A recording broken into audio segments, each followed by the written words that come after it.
This week on the show, we interview author Michael W. Lucas to discuss his new book in the FreeBSD Mastery series, Specialty Filesystems. That plus the latest news, feedback, and more. Stay tuned. BSD Now is heading your way.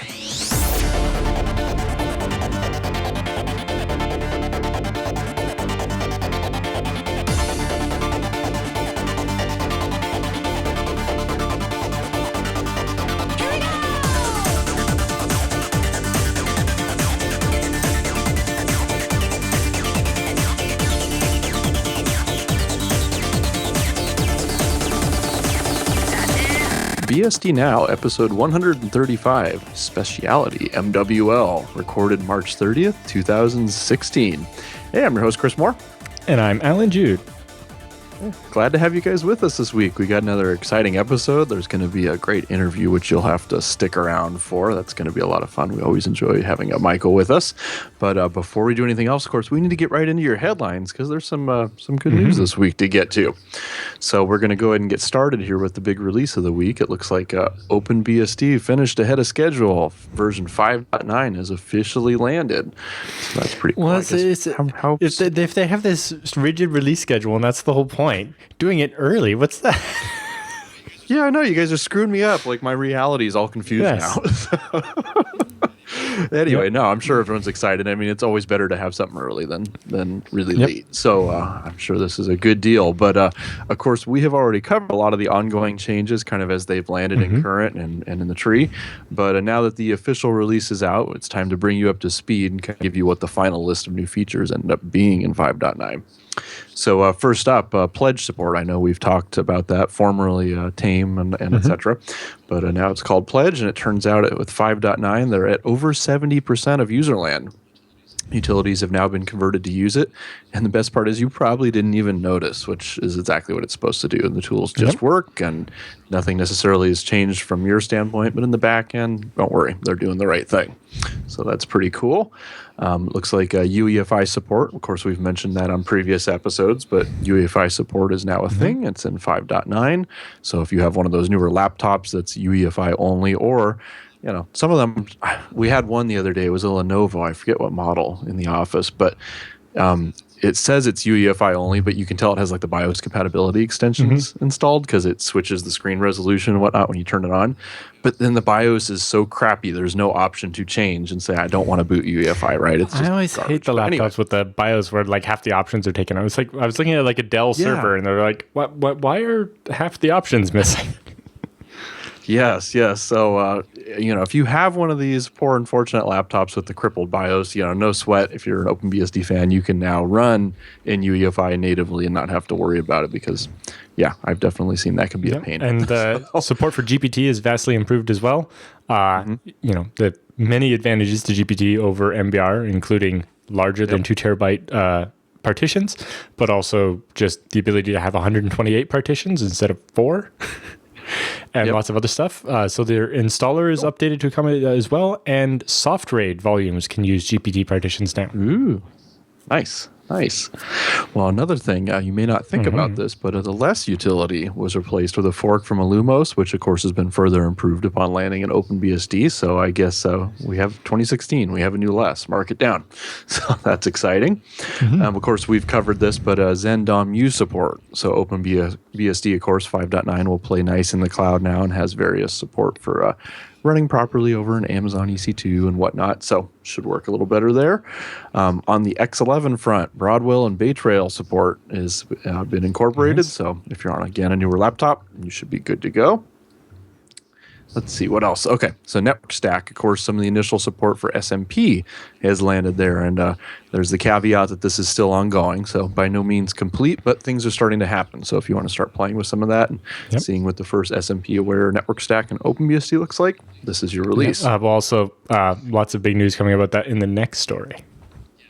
Yes. Next up, 802.11n. So if you've been waiting for that, that has landed. It's specifically for the IWN and IWM drivers. So if you're running Intel Wi-Fi, you should be good to go. You can give that a lot of new laptops use one of those too.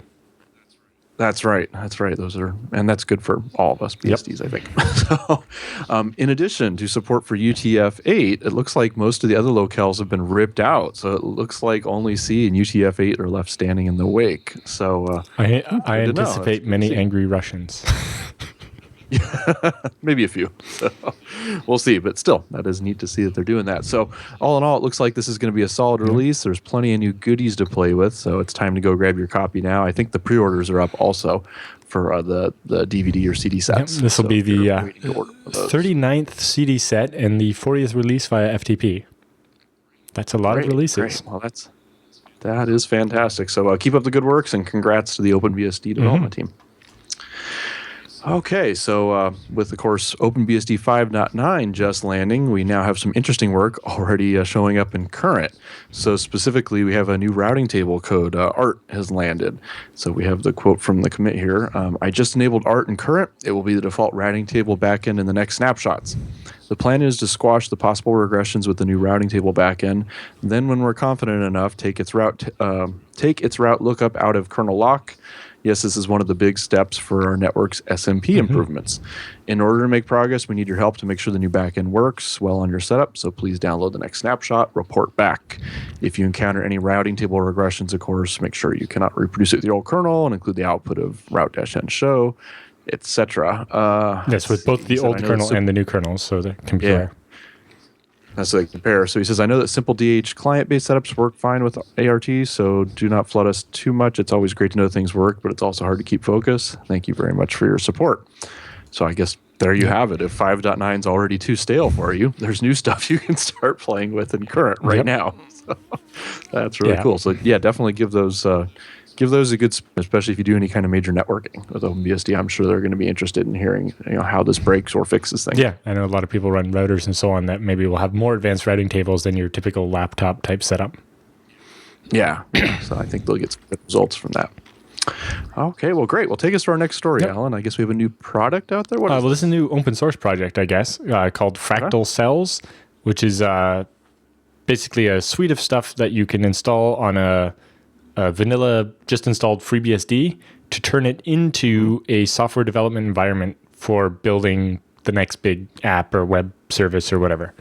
It takes vanilla FreeBSD and integrates, sets up ZFS the way you want it, installs Postgres, OpenSMTPD, Nginx, OpenVPN, Redmine for issue tracking, Jenkins for continuous integration, Zabbix for monitoring, GitLab for code review, Ansible for automation, and then it's all set up with OpenLDAP so that everything uses one common way to authenticate, so you don't need different usernames and passwords and everything for each of those different services.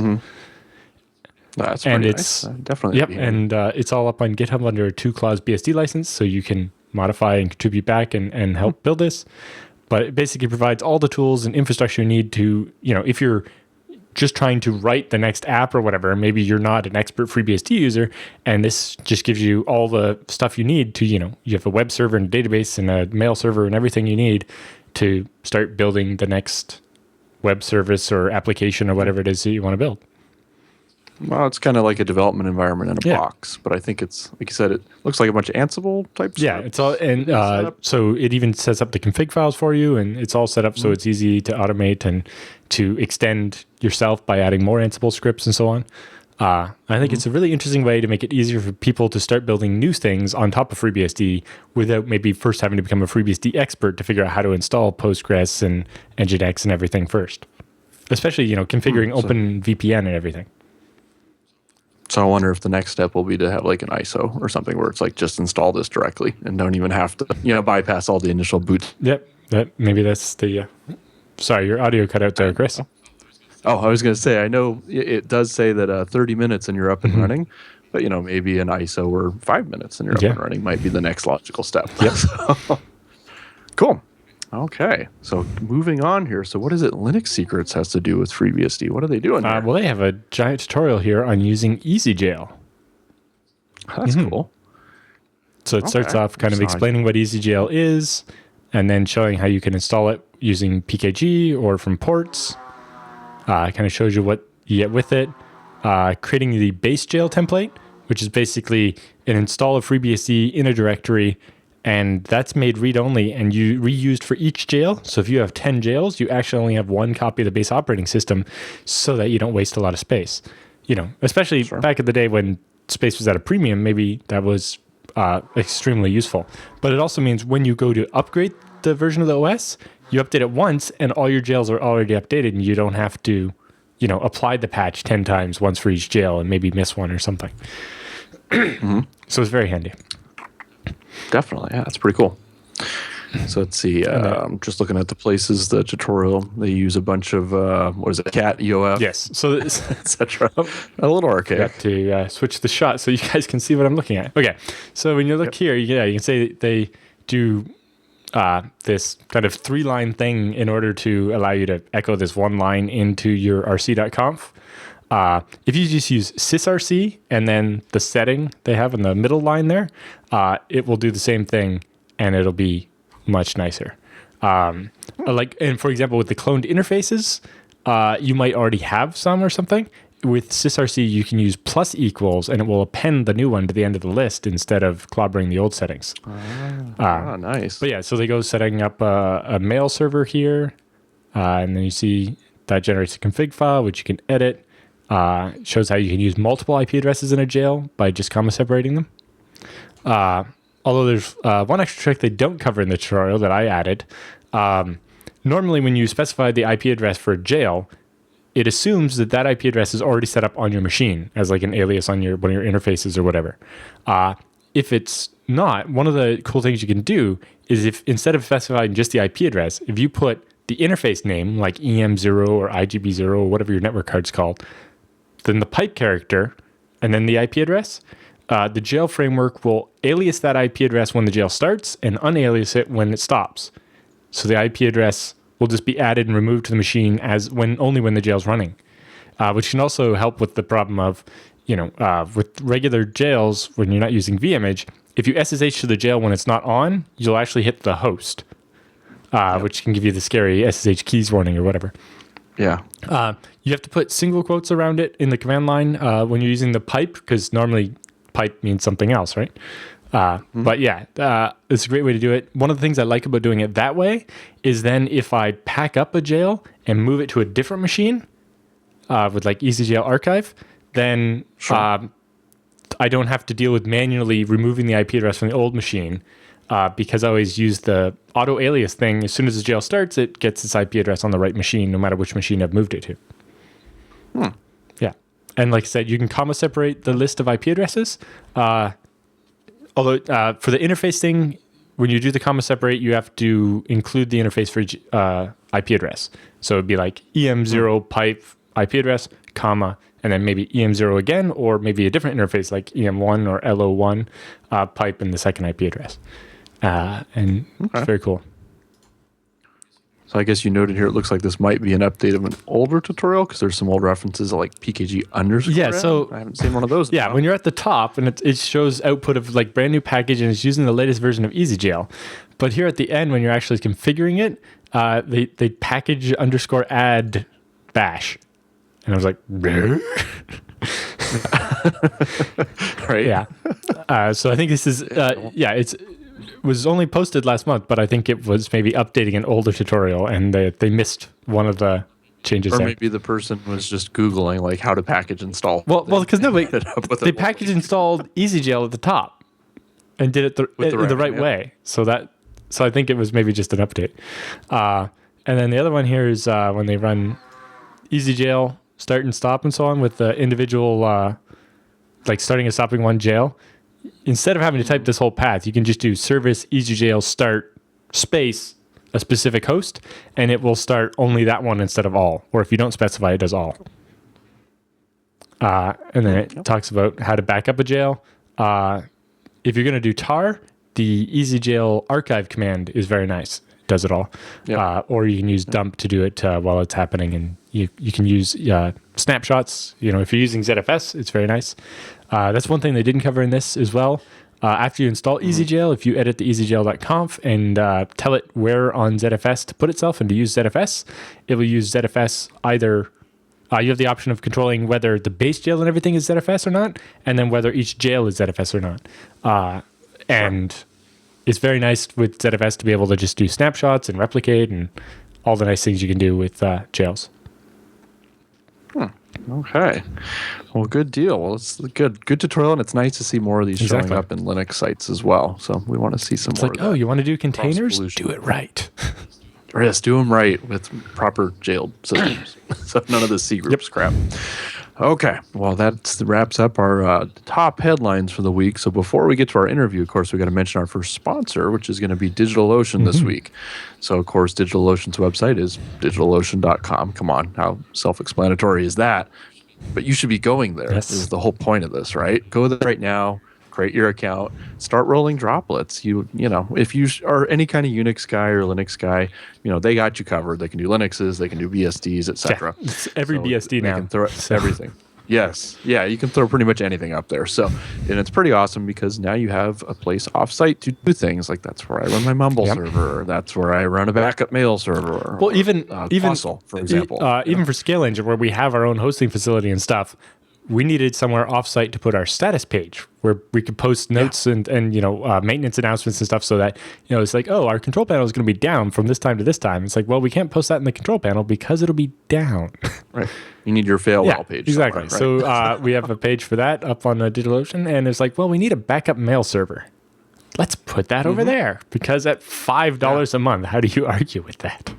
You can't go wrong at that price, just for the peace of mind of knowing you have another location where you can keep your redundancy offsite and off your main network. So check it out. Of course, the coupon code FreeBSD Now. Pop that in. That gives you a $10 credit. So one caveat, doesn't work if you've already used another coupon code or refer a friend code. You can't get 2 free lunches.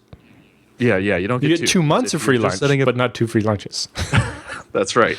But if you're just setting up your new account for the first time, definitely throw that code in there so you can get that $10 credit. And then you get pretty much 2 months free to mess around and set up your droplet and get it all humming the way you want before you actually start paying for it, which is a great deal, a great deal. Of course, we've mentioned before, everything's backed by SSDs, multiple data centers all across the world. Yes. So you have lots of places to choose It's important to actually take the time to decide where you want to put it. And to help you with that, they have a speed test site. So you can check, you know, from my home connection or from the other place that I care about, which one of these servers, or, you know, which one has the best average speed between both me and the other person I'm going to share this VM with or whatever. Yep. So definitely check it out today, folks. DigitalOcean.com. Okay, we're joined today by author Michael W. Lucas, who, of course, has been on the show before, but he's here to tell us about his awesome new book, FreeBSD Mastery, Specialty Filesystems. So, first of all, thanks for coming back on the show once again. Apparently, we still haven't scared you off too badly. So, happy to be back. Well, great. Well, just first of all, again, thanks for taking the time. So, Alan, I guess we'll pick up with you next. So, what made you pick this topic for the next book when you're deciding what to do next? Really, I didn't. No. Oh, who picked it for you? I wanted to write a book on jails. Okay. I would still like someday to write a book on jails. But to do jails, you have to understand geom. Mm-hmm. You have to understand things like nullfs and unionfs. You have to understand a lot of stuff about ZFS. Sure. So all of these storage books I've done are really just prerequisites to writing a book on jails. So does that mean when the ultimate jail book comes out, it's like you have to buy it in a bundle where it comes with all the prereqs, like you must read this section, this section, this section before you can jump into the jail book? Well, the nice thing about doing little books like this, people can buy whatever they want. Sure. They're $10 a pop. Yeah. If you already know all of the file system stuff, you're good. Just dive straight into jails. Sure. But you can pick the pieces that you want to learn and just buy those. Oh, that's great. I would love to do a boxed set, but I don't really see that happening. Well, Oh, don't say that. You say never, and then 5 years from now we'll be interviewing you about the beautiful box set. Well, I think the biggest problem with a box set is it would mean that was the end of the series, and there's probably always something else you could add on, right? There's always something else. That is right. No book is complete. Yeah. And then it's just eventually given up. yes, Right. I know. It's a lot like code in that way. Yes. There's perfect, and then there's done. Yes. Yeah. Okay, well, so this book, of course, Specialty File Systems. So what type of things specifically are you covering? I know you mentioned like nullfs, unionfs. So what do you mean by specialty file systems? Well, FreeBSD has a bunch of file systems and file system features that are really meant for very specific circumstances. BSD came with a bunch of file system features, and over the years we've added all kinds of things like iXsystems.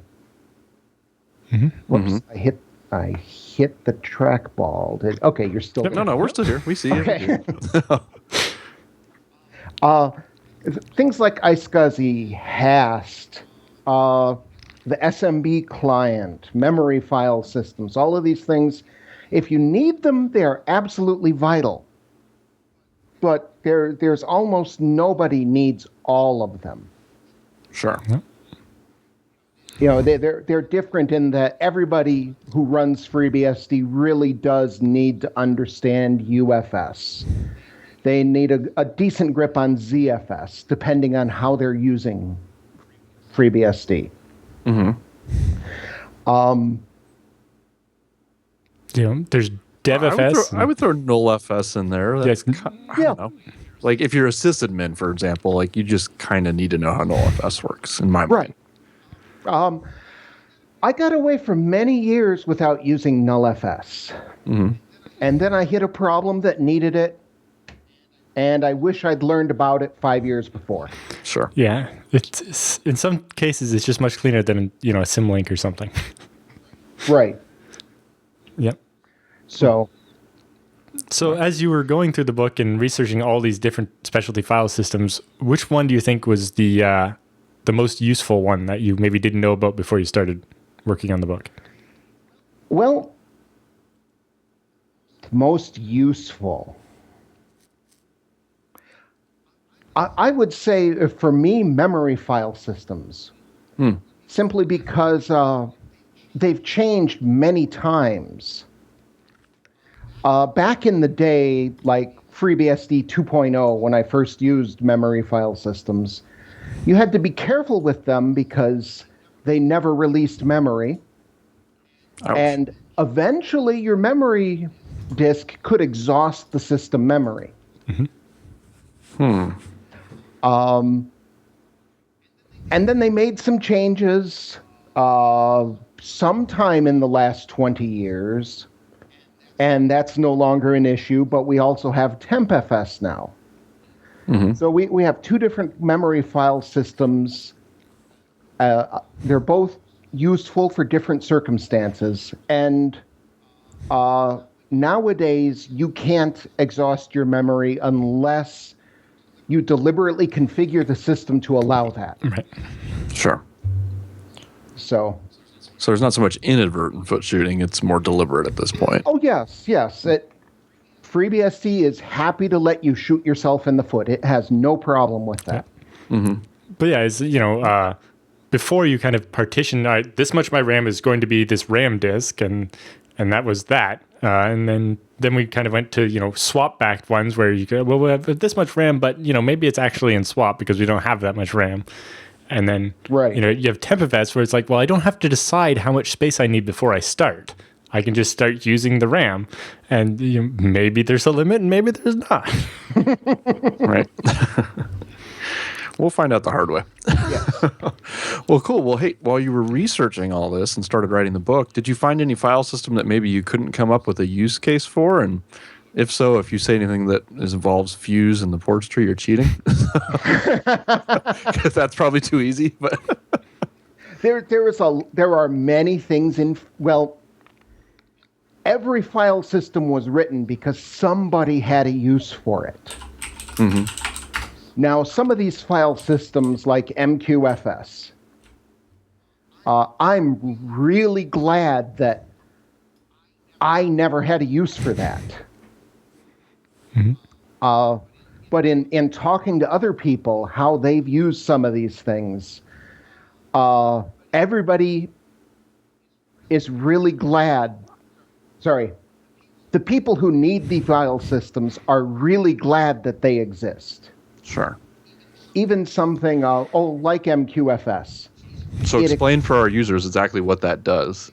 It exposes in-kernel POSIX message queues as a file system. Wow, I've never used that before. Never had a reason to. Well, a lot of big software uses that. Things like ERP systems. And normally all of this stuff, again, like procfs, is stuffed inside the kernel and you'll never see it. But by exposing the message queues and letting the sysadmin and the people responsible for the software see what's actually happening inside the software, you can learn a lot about what your tool is actually doing and why it's behaving in this stupid way. Sure. So I don't need it. I'm glad I've never needed it. Some poor bastard who's stuck using a terrible piece of software is absolutely thrilled that it exists. And of course, I say like, oh, I'm never going to use that, and probably 3 weeks from now, I'll be deploying it somewhere. So, yes, it's coming for you. Well, I'm glad there's a book I can turn to now to help me explain what's going on here. Yeah. So is it this book or maybe one of the previous ones that covered some of the stranger like geom classes? The Storage Essentials book covered a lot of geom classes. That was pretty much the geom and UFS book. And yes, we did, what did I cover in this? I don't know.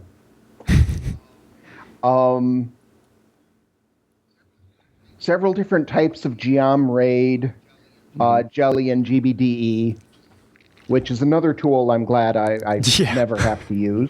Right. If that's actually a interview question I used to ask myself when I was considering taking a job. If the job required use of GBDE, my answer was no. That's good. That's a good set of parameters, I guess. So I guess that kind of obviates the question, did you actually have to try GRAID 3 and does it actually work? Yes. Okay. It worked fine. Now, I didn't run it for a long time, but a couple days of beating the crap out of it, it worked. So the performance wasn't terrible? I decided performance wasn't great, but if you have a business need for GRAID 3, if you have that kind of workload, it's there, it works. Well, it came up on Twitter the other day. Somebody was confused by GRAID, which is a module that just reads the metadata off the hard drive put there by the RAID you set up on your motherboard in the BIOS, and extends that so it works the same way in FreeBSD without you having to reconfigure it. And they were trying to use that to create RAID, and it's like, well, no, that's not what that does. And it's like, we have like gmirror and gstripe to create your RAID 0 and 1, but there's no real like GRAID 5. But GRAID 3 is almost like that, except for it does it per sector and is probably not what you want, but it might work. Yes. Well, there are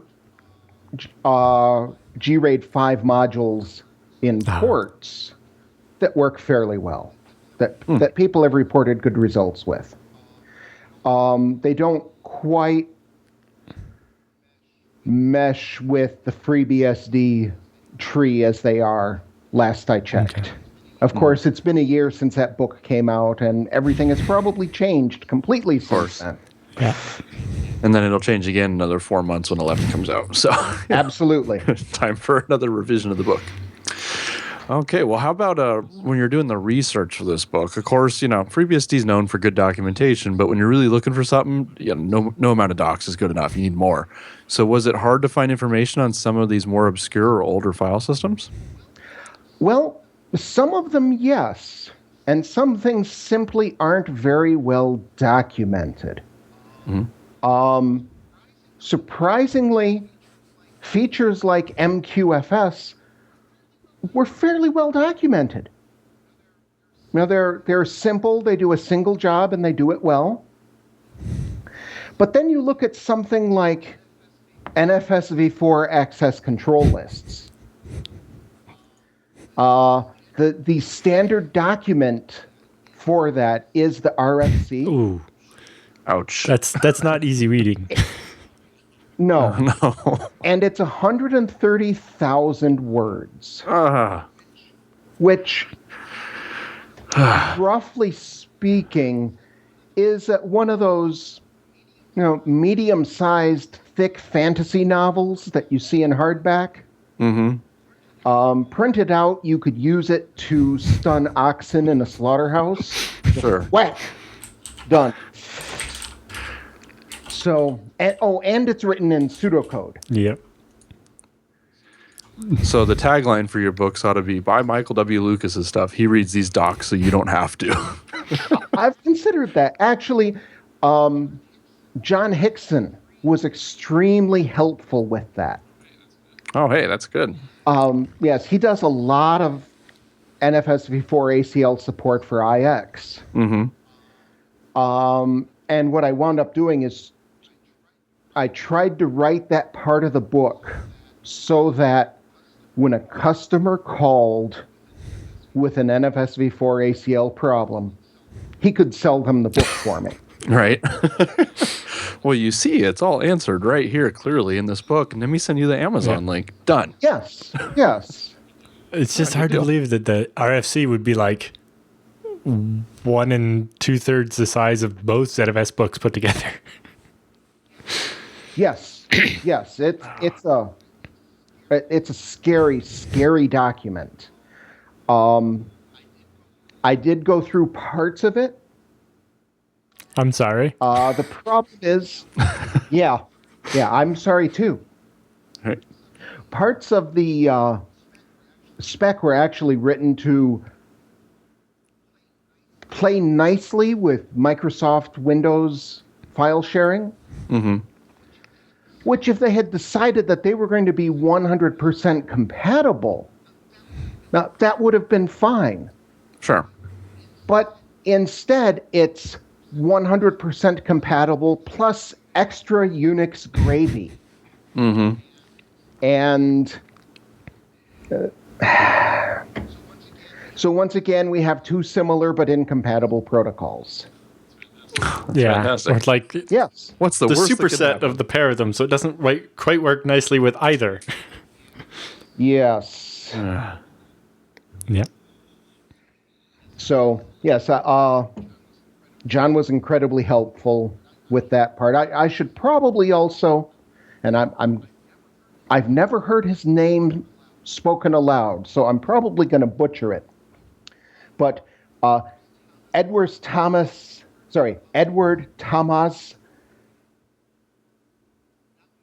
Napiarala? Something similar to that, yes.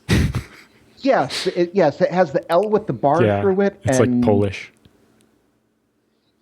He did the technical review on the whole book, and he wrote things like the auto mounter and the NFSv4 ACL support And iXsystems, iXsystems. Target. And Yes. So he was vastly helpful. And he has this incredible ability to tell me that I am a complete idiot without being offensive. Sure. And I really admire that. that takes a certain talent. That does. It's a good skill to have. Yeah. So what would you say was the most interesting or unexpected thing you learned while writing the book?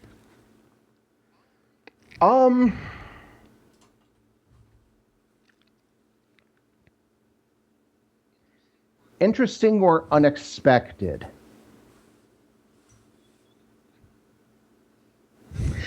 The thing that really surprised me was how well all of this stuff works. I did not expect things like LinSysFS and MQFS to really have been kept up. Things like the FDeskFS, which exposes file descriptors as a file system. I did not expect NFSv4 to be as annoying as it is. That really surprised me. Although it has very interesting interactions with ZFS. Yes, it does. Interesting is a good word. I should check here. This is a PG-rated show, correct? Yeah, I suppose. Yeah. Okay, we'll stick with interesting. Yeah. Insert random 4-letter word here. Well, it has just enough appeal that it really makes you want to use V4 instead of V3 with ZFS. Just because of the way it works with like share NFS and the paths and so on. But yeah. Yes. You want to do it, but you're going to hate yourself for it later. Yes. Yeah. Okay. Well, there you go. It assumes you are an enterprise and that you run like an enterprise. Yeah. Okay. So tell us, what exactly are you working on now? What books are you currently hacking on? Right now, I'm finishing up a first draft of PAM Mastery. Okay. That's sounds like fun. It is fun for a special, unusual definition of the word fun. But it's a field where so many sysadmins treat PAM as some sort of black magic. Sure. And it's not quite like anything else in the operating system. You can't quite compare it to firewall rules or how normally shared libraries would interoperate. So it's long overdue for some help. And while I wrote these storage books to do a jails book, right now, frankly, I am really, really sick of file systems. All right. I don't want to do anything that touches file systems for quite a while. So, and jails are all file systems. So I'm looking at a book on OpenBSD web services. Okay. They have, between RelayD and their new HTTPD, they can support the most common web server use cases pretty easily. And web servers really are also overdue for a good hard look by developers. Sure. Yeah, my web server does less and less all the time, which I think is the right direction. Yes. And the OpenBSD HTTPD does almost nothing. And that's what we really need in a web server for most people. Sure. It's like this Yes. URL is this application, and this URL is that application, and that's it. That's it. Yep. Yeah. No I more. don't need huge 1,000-line Apache configs anymore. Right. Man, that's interesting. So all of a sudden you have to work on a file system book with Alan, and he doesn't want to do file systems anymore. What happened there? What'd you do, Alan? Yeah, well, he also says he won't co-write with anyone ever again either. Oh, no. Well, Alan is about the best case for a co-author. He's easygoing. He's knowledgeable. He knows a lot of stuff. And once you get the knowledge out of him and onto the page, I can break that down and do some additional writing and restructuring and make it accessible. Mm-hmm. So he's the best case for a co-writer, and co-writing with anyone really is a kind of a pain. Like in the Pam book, I have restructured and reorganized this book 5 or 6 times. Sure. If I'm working with another writer, I have to stop, come up with a cogent discussion of why the book needs restructuring again. Yes. Mm-hmm. And a new outline. And a new outline. And why we need to split this book into 2 books. And get their buy-in. Sure. So there's a lot of back and forth and latency, essentially. There's a huge amount of latency. And Alan still has a day job. We haven't persuaded him to quit and become a full-time writer. Mm-hmm. This means that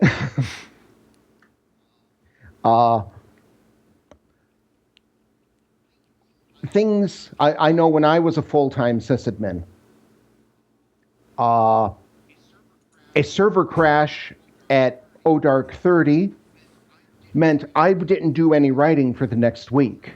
Sure. Because I had to deal with all the aftermath. And when that's done, I'm tired and cranky. And the stuff I write is written when I'm in a good mood. Mm-hmm. If I took out server crashes on my readers, you'd probably send the police. That's right. Well, that chapter just, I can see, I can see what happened here. It's like, I'm going to spend the whole day Saturday working on this section of the book, and then I wake up Saturday morning and my file server is hung, and there's something wrong with ZFS in the memory allocation code. And it turns out I'm still working back and forth with Kirk McCusick on solving that problem. And it's been a while now. Yes. So Alan really is the best case for having a co-author. Mm-hmm. And even that kind of sucks. No offense, Alan. Yeah. I would not have you think I'm saying anything against Alan, but if I had to work with someone who was less cheerful and flexible, it would end in blood. Mm-hmm. Yes. But I have to say, so the 2 of you have put me on the spot here and in front of Alan asked me what it's like working with Alan. Yeah. I think it's only fair at some time, Chris, you ask Alan what it's like working with me. Well, we'll have to do that. Maybe when you're not around. When I'm not around would probably be best. What do you really think? Well, I'll just say that when I saw on Twitter that Michael Lucas was driving almost all the way to my house to get ice cream one day, I was like, you mean he's only an hour from my house? I'm living in fear now. Right? It's fine when he's hours and hours away, but when he's only like an hour away. And you're like, well, see, if I call the police, they can be here by this time, and protective custody could be established. Can hide somewhere. Right? Yes, but strangely enough, that day I got a whole bunch of words from Alan. Yeah. Interesting. Yeah. Very interesting. So all you got to do is fiddle with like your Facebook or Twitter or whatever. So when you check in somewhere, it just looks like you're a lot closer to Right. Right. It's like, I'm coming to get the words. Nice. So I guess not everybody knows that you also write a lot of fiction. Could you tell us a little bit about that? Well, if I spend all of my time writing tech my brain dries up. My text gets really, really dry and unreadable. Like mine. I oh no, I have high standards for unreadable, Alan. You do not meet them. So I spend an hour a day writing fiction, first thing in the morning, and I have a few novels out and a bunch of short stories as a result. So a couple of them just came out. I have a new crime novel, and which is, a crime novel is a mystery novel from the bad guy's point of view. Sure.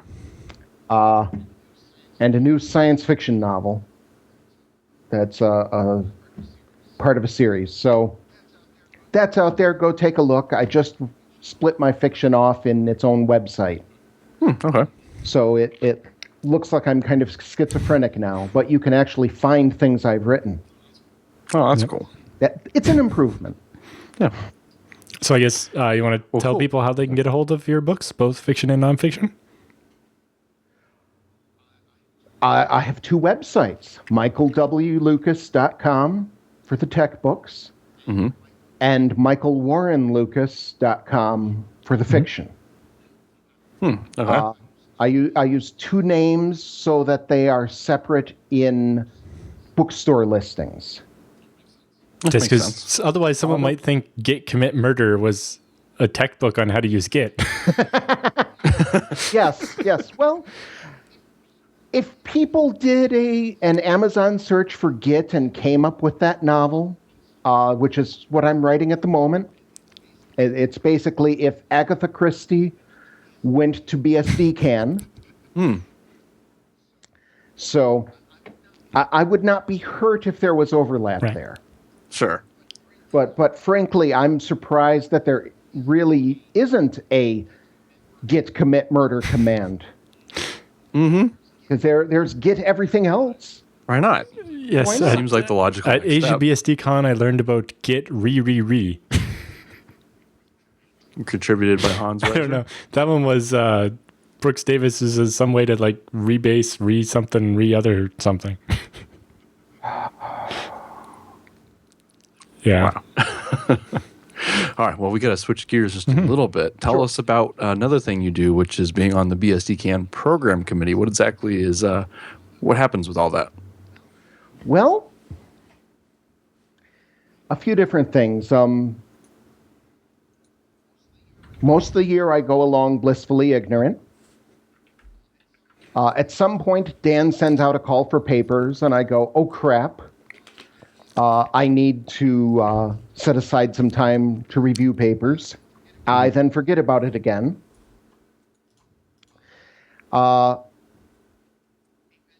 Eventually, the call for paper closes.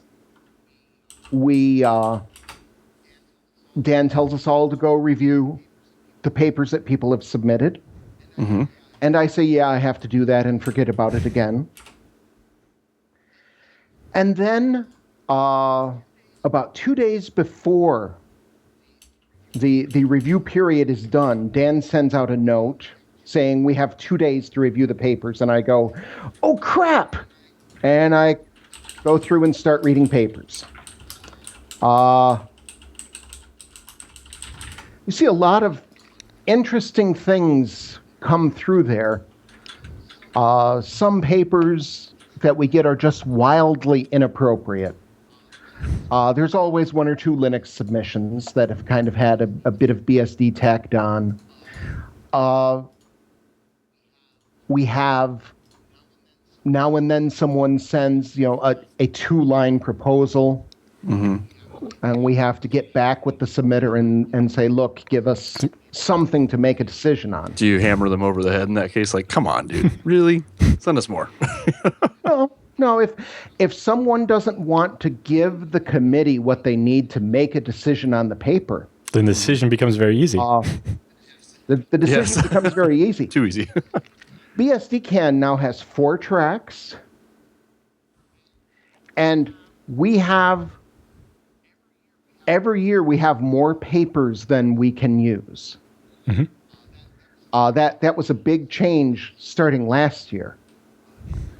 In previous years, we always had a bunch of really good papers, and then one or two empty slots that we kind of picked someone where we thought, this person would probably do good, although their submission didn't seem quite up to snuff. And we drew some people into the community that way, and exposed some work. And we had some dud presentations that way too. Sure. Now, even with adding a fourth track, and taking pains to make sure that we have as wide a variety of BSDs as possible, we have more than we can show.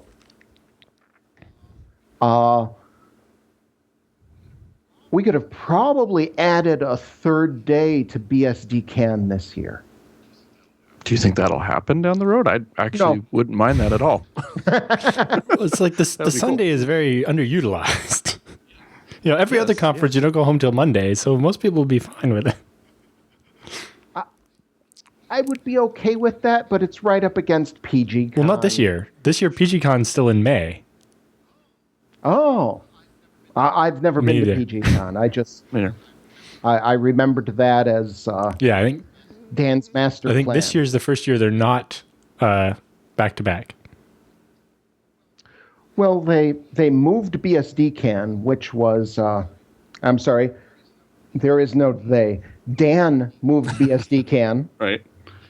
Which he is the point man of the conference, and he talked about it with a bunch of people beforehand, including us. I have no problem with the move. And attendance jumped by about 50% when we moved it to June. So apparently that was the right decision. Yeah, although, apparently there's going to be a poll out to see what people think, because we've heard a lot of people complaining that the problem with June is like grade school and high school graduation for all the people with kids. I know at least 4 people that would have come if not for that, but that's only so many people. But yes. Sure. And how often does that happen? Well, some people have a lot of kids. Heck, I'm still there. Right? That is always... Send me a video. Well, and then, I've kind of gotten used to seeing Robert Watson at BSD CAN. I've never seen him anywhere except for Cambridge the last couple of years. It's been years since he's been. So. Well, he's now teaching, I gather. And that's right when the semester ends, whatever they call them over. Well, they have like 8-week trimesters or something. I don't know. They're weird. It's some British thing. Probably spelled with a U. Of course. But... No, hey, if Dan's listening, drop a track, go to 3 days next year. It'll be awesome. I'm looking forward to that. Spread it out a little more. I think that could be a lot of fun. Last year I was already there from like Monday to Sunday. Right. True. And there's the nice thing about a 2-day event is that people who have to travel a long way to get to BSD CAN have the ability to get home and get some rest before going to work Monday. True. I mean... Well, if you're traveling that far, probably not.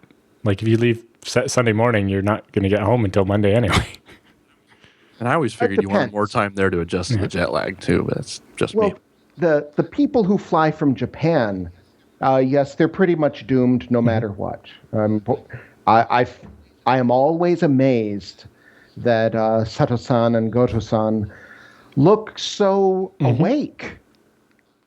I'm so impressed by their ability to do that. But even those who are just flying in from the States, when I flew to BSD CAN, for me, BSD CAN started in the Metro Detroit airport. Sure. As you're waiting for the flight and all the other developers start magically showing up. Yes, because Detroit was a major nexus for getting to Ottawa.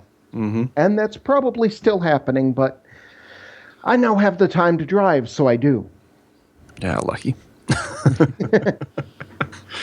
Yep. So, other upcoming conference, tell us about your domination of PenguinCon. Well, PenguinCon is it's a local Detroit conference. It started off as this combination of Linux and science fiction convention, because there is a fair amount of overlap between the two. There are a lot of sysadmins are SF fans. And over the years, it's kind of grown. There's a... So yeah, looking at the categories, they have like costuming, food, literature, science, video gaming, tech, after dark, action, adventure, gaming, film, music, mayhem, do-it-yourself. Yep. So it's a great place to go if you want an introduction to some topic, 3D printing. You can go attend a few 3D printing panels, talk to the people holding them, and kind of get your feet wet in that field.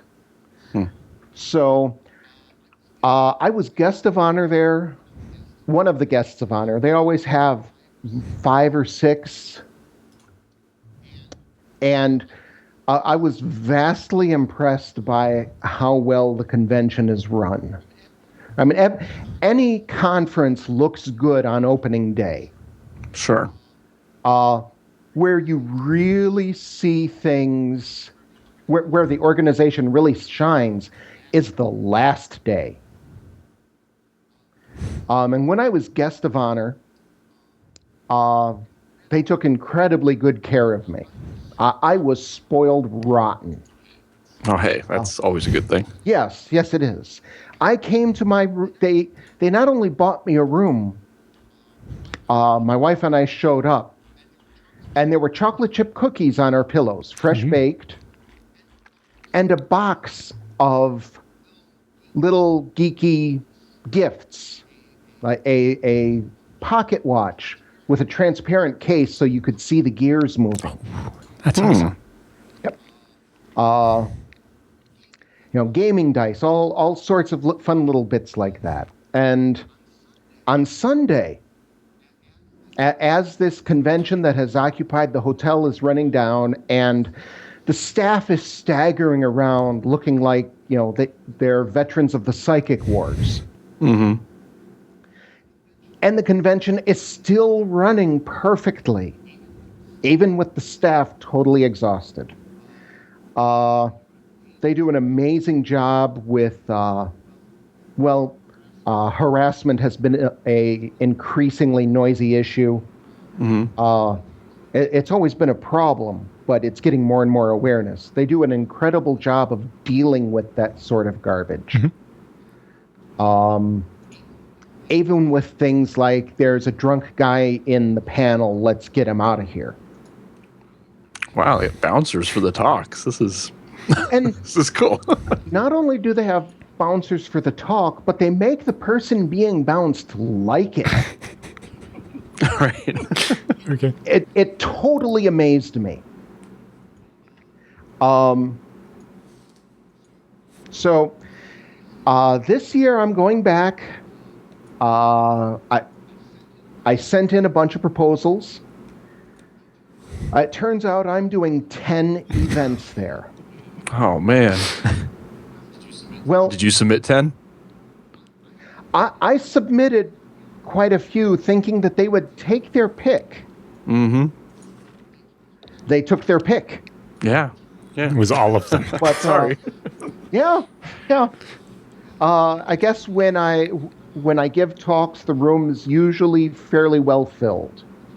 The talks are well attended, so they'll let me babble on about whatever. So this time I'm doing, let's see, it's the weekend of 29 April through the 1st of May.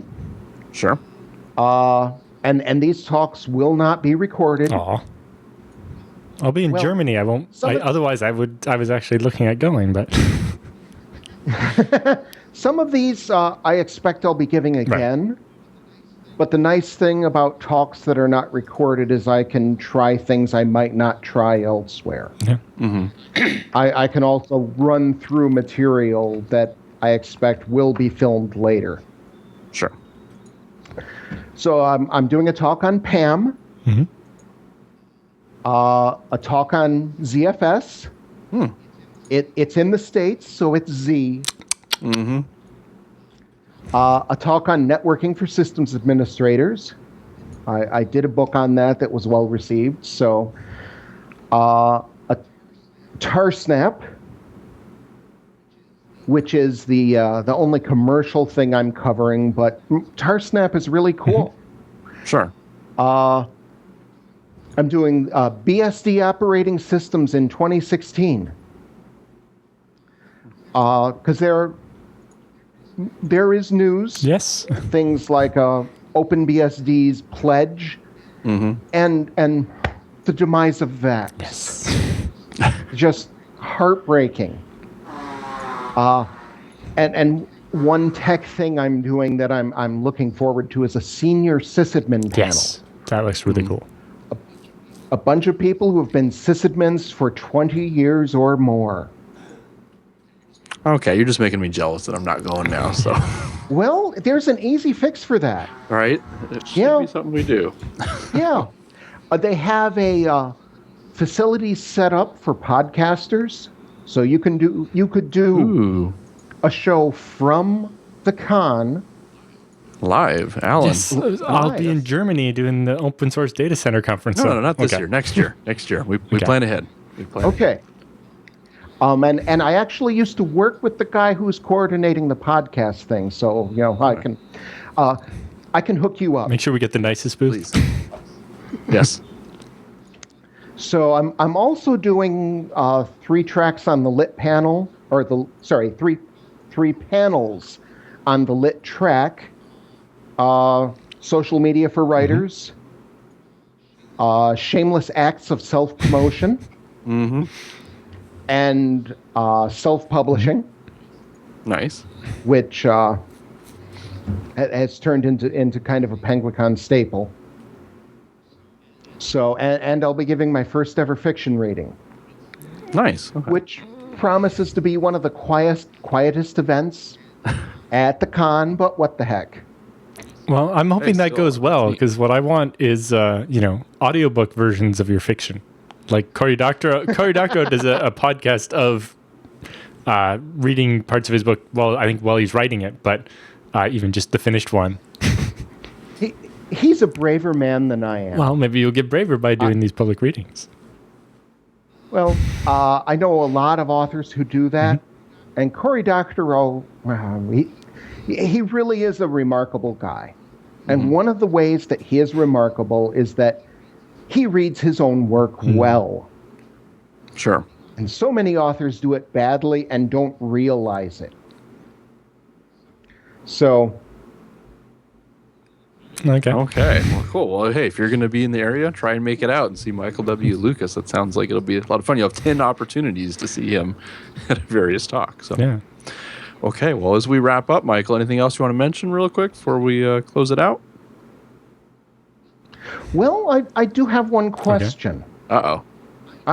I noted, a while back you interviewed Alan on his CDN. Sure. Scale engine. Not too long ago, a couple weeks back. Well, Yeah, 3, 4 now. but somehow you never interviewed him on the ZFS book, the first one. True. I don't remember the first one anymore. What are you talking about? So I think you need to address that at some point. I feel no need to be present since Alan is already scheduled to be here, but Right. he needs to be taken back in time and interviewed on that book. Okay. We'll have Yes. to do that. Maybe one of the double shows we have to do. Or Yeah, we something. do have that next week, don't we? Oh, man. You're in trouble now. Nice. See, I already have all the words from Alan, so I'm free to throw him under the bus now. That's right. That's right. Good. Yeah, well, I can still add a couple words to the footnotes at the end there. Yeah, that's right. A few Yeah. choice words. You. Yes, I'm vastly amused that one of the things for the new ZFS book happened to work out. So we have some very special footnotes this time. Okay. Well, cool. Well, we'll look forward to seeing that. Maybe we'll have to do like book reviews out or something, or just kind of, I know we'll highlight it when it comes out, obviously, but that'll be cool. Well, hey, thank you so much for taking the time with us today, Michael. We appreciate it. And I know I'm going to mess you over at the PingoCon, but looking forward to see you at Canada, right? This year? Yep. You will be there. Okay. My wife and I will both be there. Good. Okay. Fantastic. Well, look forward to hanging out with you there in a couple months.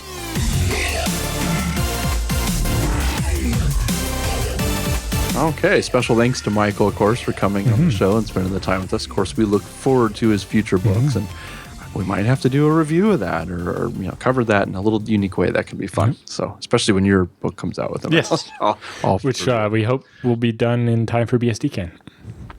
Great. Well, we'll look forward to that. Okay, so we're going to head into the news roundup. But before we do, of course, another sponsor this week is going to be iXsystems. And, of course, the website for that, iXsystems.com/BSD Now.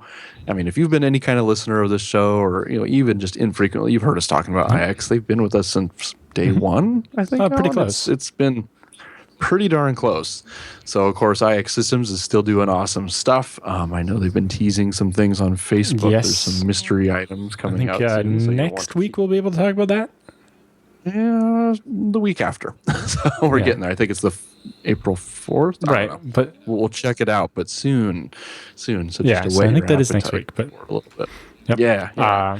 So well, and I guess all the things we normally say, it's the place you want to go to if you're looking to buy a server to do anything, because you get an accurate quote for the hardware you actually want, customized for exactly what you're going to use it for. It's easy to test them, to explain two different things that you want to do, and you'll get two very different servers rather than it's like, well, we have 4 models. There's small, medium, large, and really big. It's like, well, that doesn't help me at all. Right. But the biggest thing is the burn-in testing they do before they ship it to you, and the fact that they can configure it to you before they ship it to you, and all that. It makes a big difference. I had recently had them configure the machine exactly how I wanted it. This IP address on this port, and label this port so that when it gets to the data center, they know which Ethernet port to plug into, because there's 5, and I don't want them to be confused. And the server got shipped, and they got put in the rack, hooked up, and it just worked exactly how it was supposed to. And I didn't have to do anything. And I didn't have to pay $125 an hour for someone at the data center to type in the IP address or something. That made a big difference. One of the other ones, their burn-in testing before they shipped it caught a hard drive that wasn't very good. As a Google study found, 40% of all hard drives that die in the first 24 hours. Well, that's why iX burn-in tests your new server for 36 hours before they ship it. They weed those suckers out for you, so you're not dealing with the pain after it's been shipped. Because nothing worse than you get the new server, you plug it in, and it works, and then one of the drives dies, and it's like, oh, so my mirror is degraded already. I haven't even done anything yet, just aside from the initial config. And so they caught that before it shipped and resolved it, and that made a big difference for us. Well, that's definitely the iX touch that you should be expecting from your hardware vendors as well. So definitely get in touch with the folks over at iXsystems. Of course, the website, iXsystems.com/BSD Now. You'll want to use that URL so that they know you heard about it here. And of course, if you talk to the sales engineers, mention you heard it here too. We appreciate that. They will treat you extra special. To our listeners. That's right. They'll pull out the hidden sheet, like, oh, you want the good stuff? No, they'll give you everything. It'll be great either way. But I know they enjoy talking to our listeners for sure. So definitely get in touch with the folks over at iXsystems. If you order something crazy, unique, or weird, we've had a few of those on in the past couple of years. Tell us about it, because we like showing pictures and just showing just the crazy stuff they've built. Everything from that box, I forget how many terabytes of memory it had, and then was it 40 NICs in it was 20 something 10 gigabit NICs in a machine, or 6 terabytes of RAM or whatever. So of course, if you do something crazy like that, let us know. We'd love to take pictures of that, or see pictures of that and share it with the audience.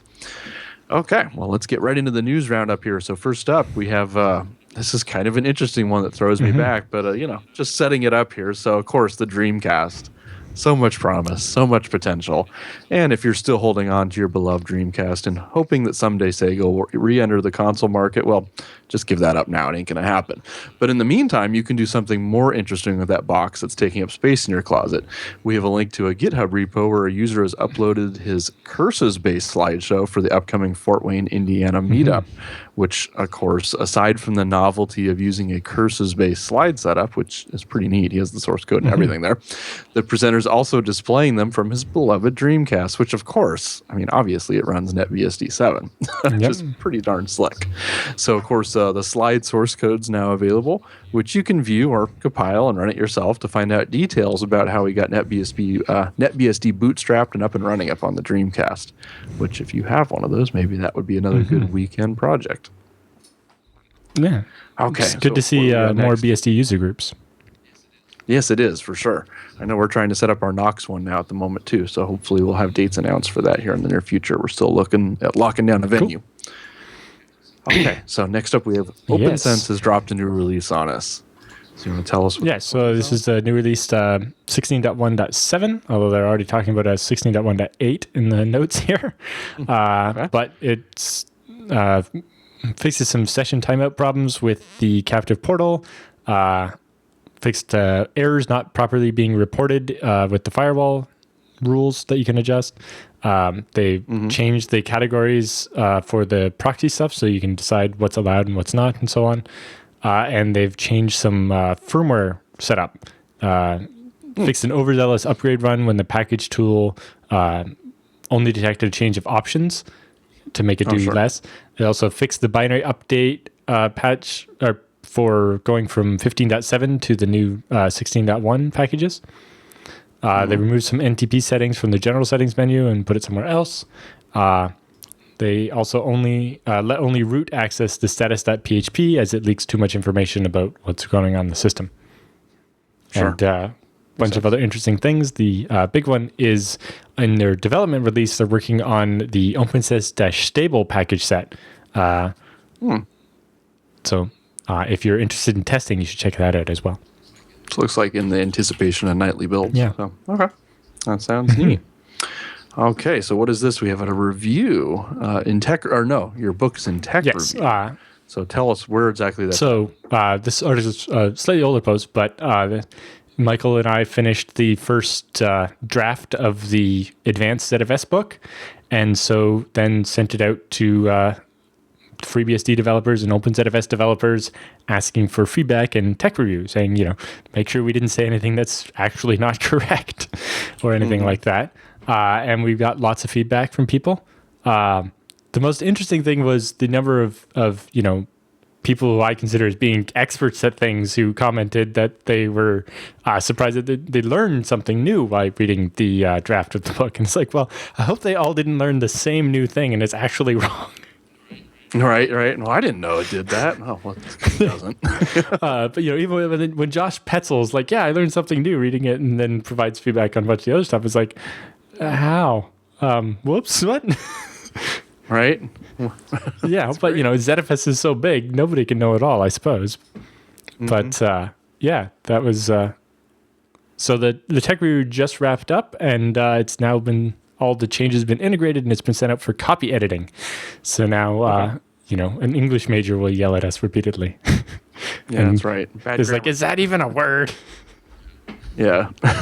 Luckily, our copy editor has access to a FreeBSD developer. And so she asked, is this actually a thing? That's right. Okay. Which, well, they don't have to bug you directly. So that helps a bit. But yes, I just imagine loading that up in a Microsoft Word or something and just all the underlines. Yep. That's the interesting thing is that, if you go read the FAQ on Michael's blog, it explains why this has to be done in Microsoft Word in the end. So, while we didn't write the original book in Word, we wrote it so we could collaborate. I think we used Google Docs mostly, and it's all just plain text. But then it had to be put into Microsoft Word and have all the formatting applied. So, file names are like italicized or whatever. And this is in monospace font. This is italicized and all the different rules. And you had to apply all of that. And now it's set out for tech review. Nice. Okay. Well, we'll look forward to seeing that here in the near future, Alan. I know I need to get a copy and I need to have it autographed. Do you expect to have it out by BSD That's the plan that we'll have since Mike will be driving up anyway. He'll have a whole box full of them for BSD Can. Okay. Well, I'll buy one, get it autographed by both of you. Yes. Great. He also mentions that if you did the sponsorship thing for that book, please check out, because of that, you automatically have access to the early draft. And please check that your name is spelled correctly in the book. Good. He says especially that non-English character sets might be the undoing of Michael Lucas. Yes. Okay, well, great. Well, lastly, here in the news roundup, we have an article by Frederick Cambus, who gives us a nice perspective piece on why his particular reasons for choosing OpenBSD. So first up, after reading through all this, I have to say right up front, Frederick's no stranger to Unix-like systems. He's been using them for 20 plus years now, in particular starting on Slackware back in 96 and then moving to FreeBSD from about 2000, 2005, around the 4.x series, for those who are keeping score. So his adventure into OpenBSD began sometime after 2005. The specific time wasn't mentioned in the piece, but a bunch of things left a very good impression on him throughout the years, which he shares with us in this article. First up was the ease of installation that he points out with a very minimalistic layout. He said it was one of the fastest installs he had ever done, bar none.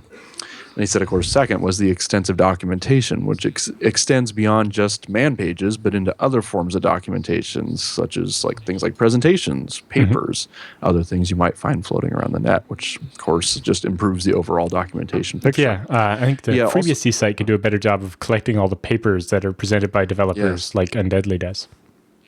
Yeah, having them in just a little bit more centralized place to keep track, for sure. He also makes a point about an ecosystem of equality that surrounds OpenBSD, which I got the quote here. OpenBSD is an ecosystem of equality. This is the result of a culture of code auditing, reviewing, and rigorous development processes where each commit hitting the tree must be approved by their developers. It has a slower evolution pace and is more carefully planned development model, which leads to better code quality overall. Its well-deserved reputation of being an ultra-secure operating system is the byproduct of a no-compromise attitude, valuing simplicity, correctness, and most importantly, proactivity. OpenBSD also deletes code, a lot of code. Everyone should know that removing code and keeping the code base modern is probably as important as adding a new one. Quoting St. Exupéry, it seems that perfection is attained not when there is nothing more to add, but when there is nothing more to remove. Well, good words to live by. So in the article, then he proceeds to cover a little bit about security mechanisms, as well as, of course, the defaults, which are tuned specifically with an eye towards security. But all in all, it's a good perspective piece about the reasons why OpenBSD is the right choice for Frederick. And, of course, worth your time to read up on if you want to learn about some of the OpenBSD differences, for sure.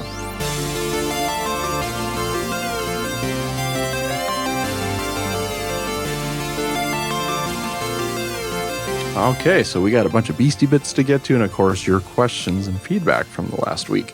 So before we do, of course, we're going to mention our last sponsor this week, which is going to be Tarsnap. Website is obvious, but tarsnap.com/BSD Now. You want to go ahead and get set up over there today. Don't wait, because if you wait, when you think about it, it's probably already too late. You know, once you've lost the data, the bits don't magically come back.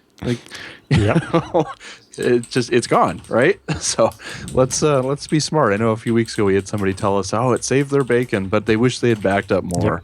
Don't be that guy. Back it all up, or back up as much as you think, even more than you think you might possibly need, because I'd rather back up a little more and pay a little bit more for it, and rather than the alternative, which is find out I really needed that file back later on when it is gone. So, of course, a Tarsnap makes it awesome and easy to do. If you're like me, you've been around Unix and Linux a while, you probably know tar fairly well by now. I would hope you do anyway. But if you do, well, you're 90% of the way there, right? Tarsnap, very similar tar-like interface, so you're not going to have a problem picking up on how to use it and then throwing it in cron tab to do a backup every so often. No big deal. But of course, the cool thing about Tarsnap is everything's encrypted before it hits the wire, so you don't have to worry about somebody sniffing it out or beating the keys out of Colin later on. You know, the rubber hose treatment. So, it's if the FBI decided to try to go after Colin, he'd be like, "Well, I'm sorry, there's no possible way. It just doesn't work like this." I don't have them. It's not that I've forgotten them or I've deleted them. I never had the keys. So even if someone breaks into Tarsnap servers and steals all the files, all they have is a bunch of encrypted gibberish. They don't have your key. Your key only ever existed on your machine. So don't lose your key, otherwise your data is gone. Yes. And that's... Which is why Tarsnap prints out the big scary warning at the end. Print out this key. Print it. Keep it safe. Put a hard copy somewhere in case you lose the digital copy. It might be a pain to type all this back into the machine, but it's that or your files are gone. But, that's a feature too, right? If you want to make sure that file is definitely gone, you just burn the key and it's gone. I printed the key and laminated it, and it's in a lockbox somewhere now, just so the paper doesn't get brittle. Just to be on the safe side. Probably a good thing to do. But anyway, you should be doing the same. Go get set up today at tarsnap.com/BSD Now, and you'll see what it can do for you. Okay, so Beastie Bits. So we have first, looks like the 2016 quarter one status reports. There's a call for those now. It looks like that got posted over to FreeBSD hackers. So I imagine, what's the deadline for that to get in? Do you know off the top of your head? I don't know. This seems to be the wrong mail link. Oh, that's the wrong link. Right. But yes. Okay. It's out there. The call is out, and the deadline is next week, I think April 7th. So if you've worked on anything in FreeBSD, you should send in a status report. You can send just text and they'll format it, or there's a template generator on the website. Here, I got the link here. But yeah, April 7th is the deadline, and they're looking for any work done between January and March of 2016, and that will then come out a couple weeks later, and I'm sure we'll cover it on the show because a lot of very interesting stuff has happened in the first quarter of 2016. Yeah, definitely. I'm so excited for 11.0. I mean, I know 10.3 is not even officially out I think, yet, but it's like... Is it? No, it's not officially out yet, but it's on the FTP site. You can grab it. It's out, but not. The email should land very soon. PCBSD users can update now, but we're not allowed to tell you that because I got in trouble one year because we released before FreeBSD. Were you around for that, Alan? But, FreeNAS released based on RC3, right? So... Well, but they labeled it as RC3. Yes. So I forget, years ago, 9.0 or 8.2 or something, we announced our 8.2 or 9.0 a week before FreeBSD did, even though their files have been sitting on the mirror for a week. They hadn't announced it. I got Anyway, we don't do that anymore, but it is unofficially. There you go. So, anyway, okay. So moving on here. So FreeBSD Mastery Advanced ZFS, we've talked a little bit about that today. So the sponsorships for that are ending soon. What's the cutoff on that? 2 days ago. Whoops. Sorry, that's the tech review. Sorry. No. The sponsorship sale ends when the book goes to copy edit, which was yesterday, I think. Whoops. Sorry. Oh, so it is already done. Oh, we just missed it. But you can get the PAM book, I think, if you are still looking for it. Okay. Well, there you go. If you want to get your name in a book, you still have an option. Yes. Do that soon. Okay, so next up we have a FreeBSD. It looks like here on the ARM mailing list, we have Sean Webb, who we've interviewed before from HardenedBSD, is talking about giving away some Raspberry Pi 3s at BSDCan and hacking on them so we can get FreeBSD working. I envision neat stuff happening in the hacking lounge this year, a la last year where you guys were working on those little MIPS. Yep, this year I'll be bringing my Onion Omegas, which are little MIPS devices, actually almost the same CPU and everything as the router, but designed for a little more hacker project type things, maker project type things. So that'll be cool. For the Raspberry Pi, I've seen a few developers running FreeBSD, the ARM64 version, on the Raspberry Pi, but it didn't support multiple cores yet. So while the processor has multiple cores, the FreeBSD only sees one at that point. But so the booting problem solved. It's now just you can actually get into like userland. It's just it doesn't actually use all the hardware yet. But coming soon. Because at one point I think Andrew thought he had it working at Asia BSDCon, and he's like trying to feel if the other cores in the processor were warming up or not, because he couldn't be sure if it was actually working or not. Interesting. Okay, cool. Okay, so next up in OpenBSD Xterm, now UTF-8 by default. Yep, that's probably related to, or I guess that's the switch. All these commits happen just after their release, or this is older news. So yes, this will be in time for their release maybe. Yeah, that should be in now. Okay, so next up we have a call for artists. They're looking for a new theme over for the Lumina desktop for a PCBSD. So specifically, I guess we've been using Oxygen, and we've tried other ones, and there's some neat ones out there, but it is always nice to have your own unique icon theme. So if you're somebody who has some skills with GIMP, or better yet, SVG, or what is that, Inkscape or Yep. whatever tool you use for that. I'm not a graphics guy. Anything that can do No. vectors. Anything that can do vectors. I don't care how you make it. If that's something you'd like to help with, definitely go check out the blog post and get involved there. That would be great. Okay, and last up we have happy 23rd birthday, Source, and it looks like this is over on the NetBSD blog. That's interesting. 23 years already, huh? Yep, when they made branch 1.1.1 of the initial revision for the SVN repo for NetBSD. Nice, nice. Okay, happy birthday. That is great. Okay, well, time to move into feedback and questions. So we're going to start off this week with Allison, who first up says, I tremendously enjoyed listening to Alan's report from the Storage Summit. I look forward to more coverage of how BSD will use shingled magnetic, let's see, what is that, SMR and NVMe. So somewhere in the coverage were comments about replaying previous boots at the block level for speed reasons. Okay, I remember that. That sounds much like the now depreciated or deprecated systemd read ahead. Long story short, for SSDs of modern software, the approach often offers few benefits. Not very much. Typo.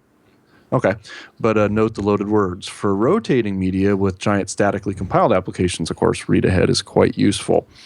And let's see, the next comment, the comment Wayland was promised years ago and its time has yet to arrive is particularly ignorant. I'm not sure. Did we make that comment? Not that I know of. Did we read something Maybe. talking about it? We haven't talked a lot about Wayland, so. I don't even know what it is. Yeah. Oh, Wayland's like the alternative to X, and it's but I know that, but I don't know anything else. Yeah, I haven't even played with it. Like, I know it's out there, it's coming. I saw QTO support for it, so that's cool. Anyway, she continues on. In fact, Wayland is shipping in a preponderance of embedded Linux devices, so routers, tablets, cars, NAS, etc. Where it's not shipping is the desktop. Oh, okay. I was going to say, so why does a router have an X alternative? That's a good question. Maybe, Allison, you should expand on this, right? Maybe in a car where maybe there's an on-screen display or something, I can understand that. In a tablet, it makes sense. Like, that was one of the big things, is X11 was never really going to work on a tablet. So Wayland makes sense. In a router or a NAS, I'm not sure I get it. Not so much. But anyway, we'll see. She said that's because no corporation cares much about the desktop. The profit is elsewhere. Yeah. Thanks for your efforts. Well, I don't remember talking about Wayland. Maybe we did, and I'm sure there's a video clip of us out there somewhere maybe talking about it. Yeah, that's a dangerous thing after doing the show for so long. There's a clip of me saying anything now. I don't remember what's been said now, but we appreciate you writing in. And if you're aware of all these places it's being used, that would be cool. I would like to see it on the desktop, though. I like the idea, especially now as we have more of the KMS stuff in. Makes more sense to try and do this. But anywho, we'll see if that day arrives. Okay, next up is Kenny. He writes in, he says, "Hi, I'm curious what keyboard Alan Jude uses. It has a nice sound." I guess they've heard you typing. I try not to type. Sorry for the it's all good. Sorry for the off-topic question, though. Maybe it would be cool to list the setup and gear somewhere, like things like mouse, desktop, laptop, OSs, monitor, etc. Just a thought. Thanks for the cool shows. Kind regards, Kenny. I don't know if you can really see. I guess. You have a light-up one. It's a Razer. Yes, it's nice. The Razer Black Widow, but it's the very original version. Without a year in it. I don't know what the year would have been, like 2012 or something. So it's the older one. And so it has, but the important thing is that it has the Cherry MX Blue switches in it. So any keyboard with those same switches will make the same sound, although it might not light up. And that's what I like. In the newer Razer versions of the Black Widow keyboard, they use their own switches, which I cannot attest to being the same.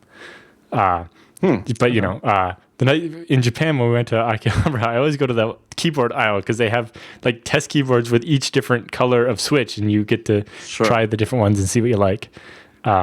There's I forget what one of the colors feels almost as good as the blue, but isn't as loud.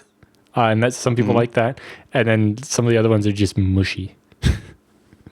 Interesting. Well, of course, I'm embarrassed to show mine. I get a cheapo crap USB Microsoft keyboard. So I'm really not picky about keyboards, except I hate the natural ones where the hands are those. Perfect. Yes. Don't like those, but I don't know. Keyboards are disposable to me. I never spend money on them. So I don't know. I find that I can type a lot faster on this mechanical one because my finger can feel when the key breaks once it's pressed enough.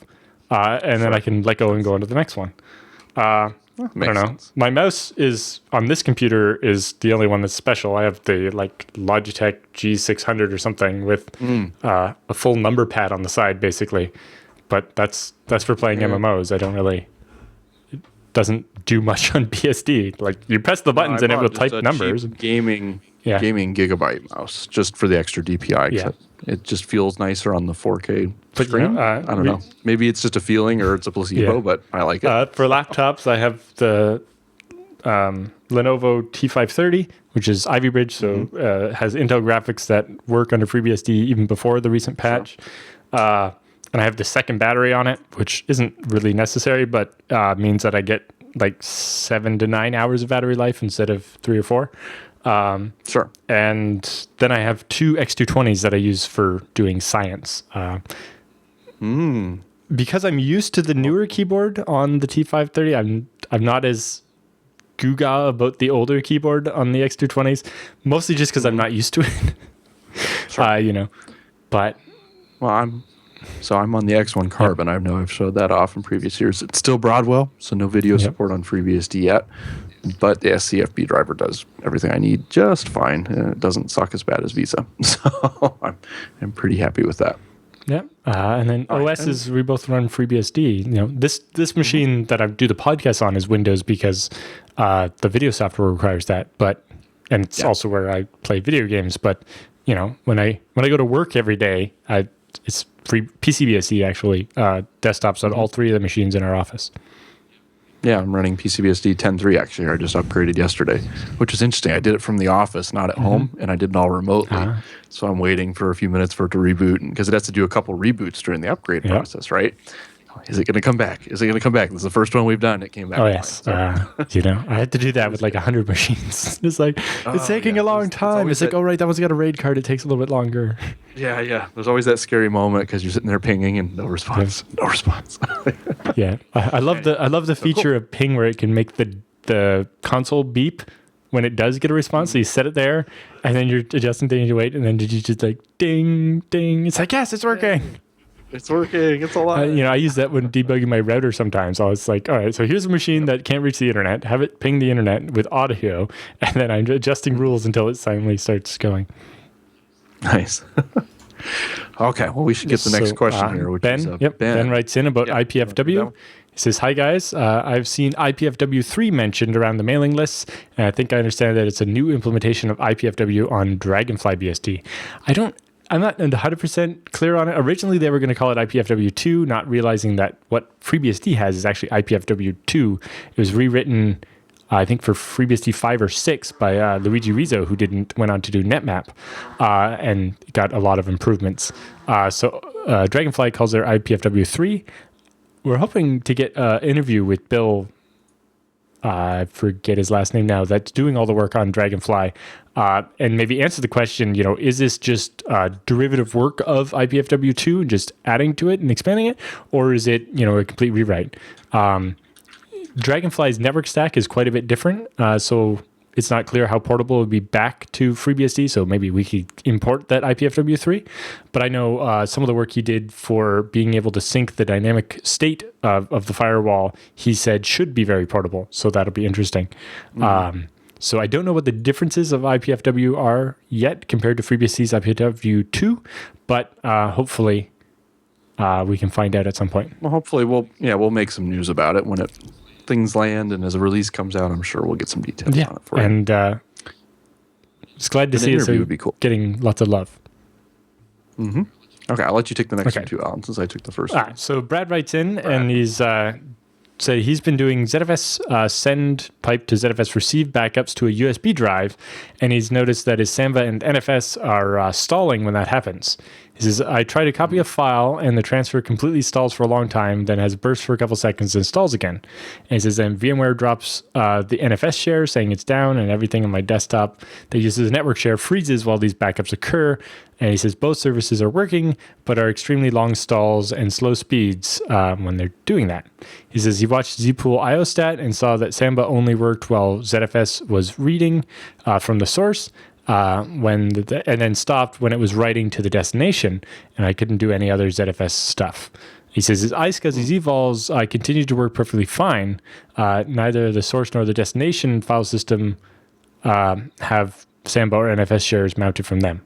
He said this occurred with both a USB 3 device, which is writing at about 130 megabytes a second, and a USB 2 device, where it was capped at about 33 megabytes a second.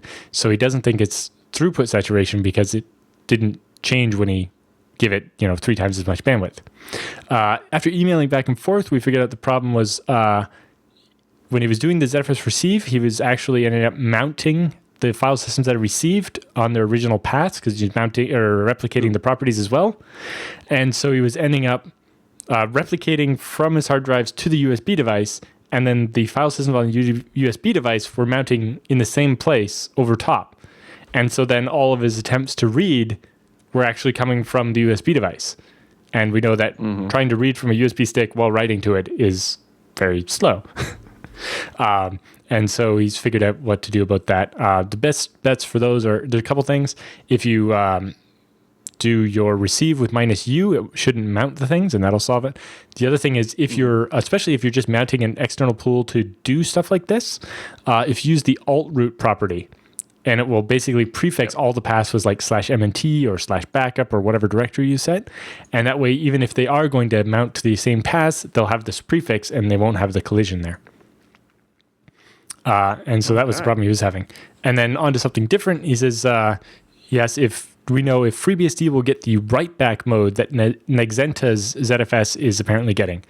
This was covered at the OpenZFS Dev Summit. They presented the work about the write back, which basically is what some people thought what a ZIL or slog did, which is basically takes all incoming writes and writes them to the SSD really fast, and then later, or at the maximum speed of the hard drive, to pull the data off the SSD and write it to the hard drives. That's not what the ZIL or slog on ZFS do, although it works kind of similar if it's a synchronous write.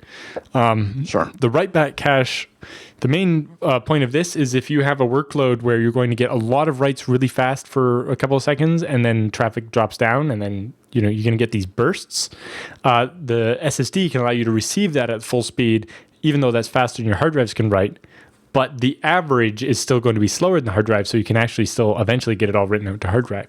Obviously, the write-back mode doesn't work so well if the SSD gets full because the hard drives can't keep up. So if your average data transfer over a long period is still going to be faster than your hard drives can keep up with, then you need faster hard drives or something. At some point, you max out, right? Yeah. So anyway, he asks if that's coming. That mostly depends if Nexenta, upstreams it.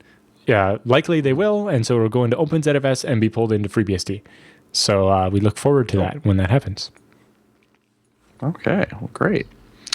Okay, well, I'll take the last one here. So we have Simon writes in. He said, did you guys hear about the big hype about the open sourcing of the animation suite Tunes? Well, the hype comes from the fact that these tools that these are the tools that helped create most of Studio Ghibli's material and Futurama, amongst others. The interesting part is that according to the project page, they're released under the new BSD license, which he says he's guessing is the 3-clause BSD. Yeah, so that's the BSD license with the advertising clause. Yes. He said, alas, there's only binaries for Windows and OS X available on their download, though, but he expects it'll be only a time before it becomes available on the BSDs themselves. I thought it would be interesting to cover for an upcoming show, and then he provides the link. That actually does look really cool. I went and looked at the website, Alan. It looks pretty darn slick. I forget where I heard. I need that to land in port soon. I forget where I heard the news. I don't know what the original software looked like, and if the original software never ran on Linux, it'd probably be a while before there'll be ports to Linux and BSD. But the fact that the code's there is definitely a help. Yeah, that's a good starting place. There are some notes that, it's slightly older style animation software, so it doesn't do any tweening. You have to draw each frame individually rather than drawing, the arm here and arm here, and it kind of figures out the middle part for you. But, I know there's a lot of fans of Studio Ghibli's type stuff and Futurama, obviously. So Futurama, of course. Right? So, But hey, the fact having this now as an open source thing is pretty cool. I know my son would actually be really interested in this because he does a lot of art and drawing and stuff. Yeah. So somebody port that stuff over so we can run it on PCBSD. Exactly. It'll be very interesting to see. I don't have time. More people be able to learn animation and stuff. Seeing maybe this goes into school curriculums and stuff. Well, that's what I was thinking now. Like universities and places can use this. It's free. They can put it on their student computers, or alternate OSs can be used, Yeah, like when I was in high school, the little bit of innovation we learned was on some like 286 style Mac. They had like 4 of them, and we just did things with like Paint. It was basically MS Paint with tweening. Man, back in ye olden days. Nice. Okay, well, thanks for sending that in, Simon. We appreciate it.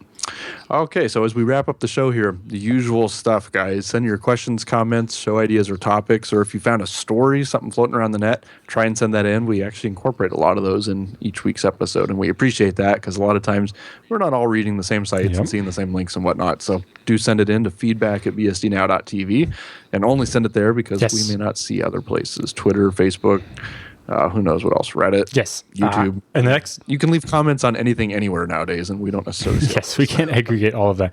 But it's especially important to send us feedback and links for next week, because we'll be recording double episode next week. And that also means that then the week after we will have missed some stuff probably. So basically for all of April, send us lots of stuff. Send us lots of things, and those things will end up in the show. And of course, we appreciate you doing that. So of course, same time next week. We'll look forward to seeing you then.